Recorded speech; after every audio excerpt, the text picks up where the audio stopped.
La independencia puso sobre la mesa la pregunta sobre cómo debía pensar y organizarse México a partir de ese momento. Desde Iturbide hasta el imperio de Maximiliano, los conservadores intentaron moldear el destino del país con sus ideales. Pero entre un emperador criollo y un archiduque europeo, ¿qué tanto cambiaron sus ideas y qué tanto siguieron igual? Agustín de Iturbide, líder del ejército trigarante, fue proclamado emperador en 1822.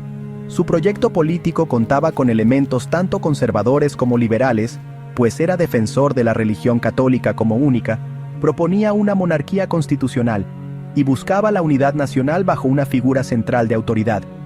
Aun cuando su imperio fue breve, es cierto que marcó el inicio de una visión de orden, religión como sinónimo de estabilidad y monarquía equivalente a civilización. Se puede decir que no era plenamente conservador ni liberal, pero sí que reflejaba a un país dividido. Tras la caída del imperio, México estuvo oscilante entre repúblicas federales y centralistas. Los conservadores defendieron la visión del centralismo frente al federalismo descentralizador, defensa de los privilegios del clero y el ejército, y oposición a las reformas liberales en educación, tierras y religión. El poder de Antonio López de Santa Anna también se manifestaba ante esta lógica, pues se presentaba a sí mismo como un defensor de la patria, pero sus discursos y narrativas se adaptaban según le era conveniente.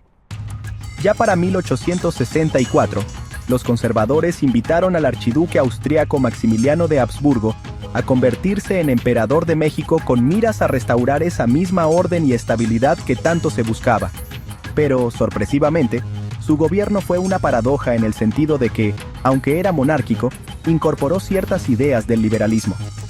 Habsburgo mantuvo las leyes de reforma con ciertos matices bajo las intenciones de reformar al clero y alejarlos del gobierno.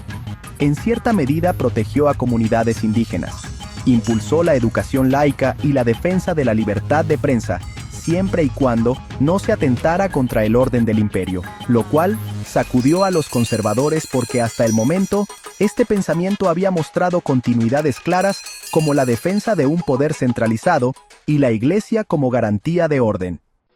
El conservadurismo sufrió transformaciones pese al rechazo al cambio acelerado, lo que nos permite entender cómo las corrientes se tuvieron que adaptar a la época y en ocasiones se volvieron contradictorias. Las ideologías no son inamovibles, y en esa evolución pueden encontrarse nuevas formas de mantenerse vigente. El pensamiento conservador del siglo XIX respondía a la incertidumbre política y al temor de perder los valores tradicionales ante cambios inminentes que surgían, en parte, por el descontento social latente